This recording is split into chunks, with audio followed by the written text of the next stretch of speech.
سوف يعلمون.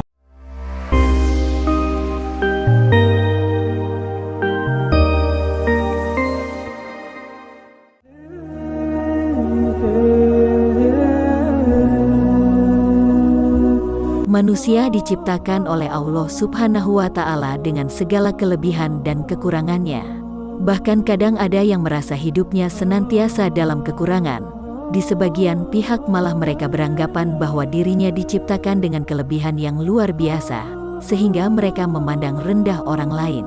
Bagi mereka yang diberikan kelebihan dan kekurangan tersebut, telah Allah bekali dengan akal sebagai batu loncatan dalam berfikir dan Al-Quran sebagai pedomannya. Dan dalam menentukan hidup mereka telah diberikan hak untuk berusaha dan bekerja. Di antara mereka ada yang mengejar untuk bisa hidup nyaman di akhirat dan tidak sedikit yang angkuh, hanya mau hidup nyaman di dunia saja tanpa memikirkan sedikit pun tentang akhirat. Begitulah selintas pandang kami tentang manusia dari satu sisi. Dan dari sisi lain, ada permasalahan penting yang dihadapi oleh manusia, yaitu tentang hakikat perbuatan yang mereka lakukan. Apakah semua langkah dan perbuatannya murni dari kehendaknya ataukah ada campur tangan Sang Maha Pencipta? Jika kita membuka kembali sejarah ulama terdahulu, ternyata mereka juga menghadapi dan telah memikirkan masalah ini.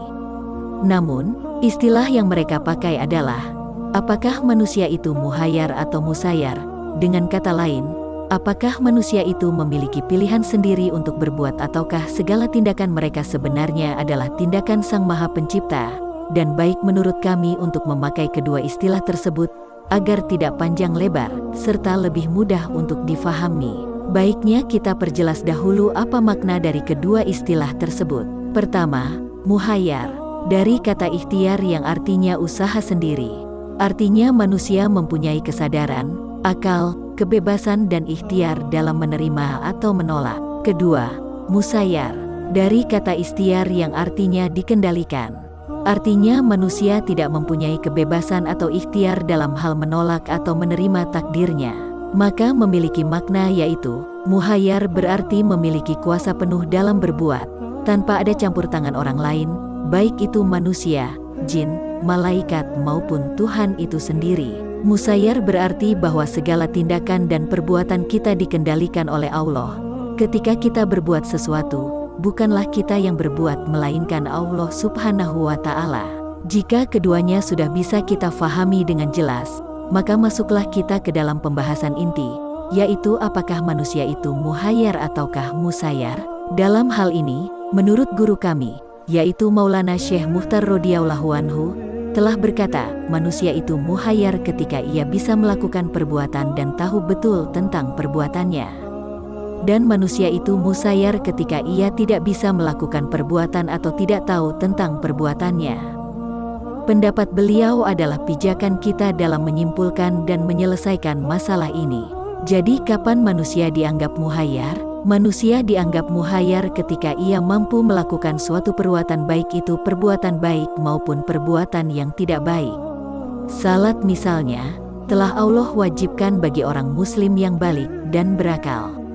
Maka jika seorang muslim yang telah memiliki kriteria tersebut enggan dan tidak mau sholat, padahal dia mampu untuk sholat dan tahu tata cara sholat, berarti dia telah memilih untuk ingkar terhadap perintah Allah.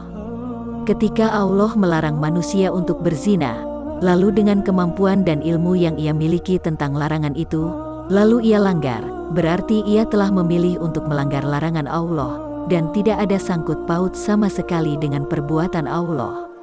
Memang segalanya Allah yang ciptakan, namun tidak hanya demikian, tapi Allah juga memberikan manusia ikhtiar untuk memilih, dan syaratnya hanya dua, yaitu mampu dan tahu. Disinilah kemudian ada hisab, timbangan di hari kiamat. Sebab jika manusia mampu dan tahu kemudian dia melakukan suatu perbuatan, berarti itu murni perbuatan dan kehendaknya. Jika yang ia lakukan adalah kebaikan, maka timbangannya akan berat. Sebaliknya jika yang ia lakukan adalah kemungkaran maka timbangannya akan ringan. Lalu kapan manusia itu dianggap musayyar? Manusia dianggap musayyar ketika ia tidak mampu melakukan suatu perbuatan dengan kehendaknya sendiri atau ia tidak tahu tentang hukum atau tata cara perbuatan tersebut. Jadi ketika hilang salah satu dari dua syarat ikhtiar, yaitu mampu dan tahu, maka ketika itu juga dia telah masuk ke dalam golongan orang-orang yang musayyar. Orang gila misalnya, ia mampu untuk berzina dan mampu juga untuk menghindarkan diri, tapi dia tidak tahu apa yang dia lakukan, disebabkan akalnya yang hilang. Maka dalam hal ini dia tidak akan dihitung perbuatannya. Orang kaya, ia memiliki kemampuan untuk menunaikan ibadah haji, tapi ia tidak tahu tata cara dalam berhaji, yang barangkali disebabkan karena ia baru masuk Islam, atau ia mampu dari segi materi namun kesehatannya tidak mendukung, maka kewajibannya pun gugur, dan ia termasuk orang yang musayyar. Allah tidak akan bertanya, kenapa kamu tidak melaksakan rukun Islam yang kelima? Karena Allah sendiri yang berkehendak untuk membuatnya sakit sehingga ia tidak mampu melakukan ibadah haji tersebut. Demikian seterusnya. Golongan manusia. 1. Golongan manusia yang bisa musayyar dan bisa muhayyar. Ini umum dirasakan oleh manusia. 2. Golongan manusia yang hanya musayyar saja, seperti para rasul, nabi dan wali. 3. Golongan di luar manusia yang musayyar, seperti hewan, malaikat, anak kecil yang belum balik serta orang gila. Penjelasan tersebut adalah penjelasan tentang golongan manusia yang pertama. Jauh berbeda keadaannya dengan golongan manusia yang kedua, yaitu para rasul, nabi, dan wali. Mereka selama hidupnya selalu musayyar, seperti pena di tangan sang penulis.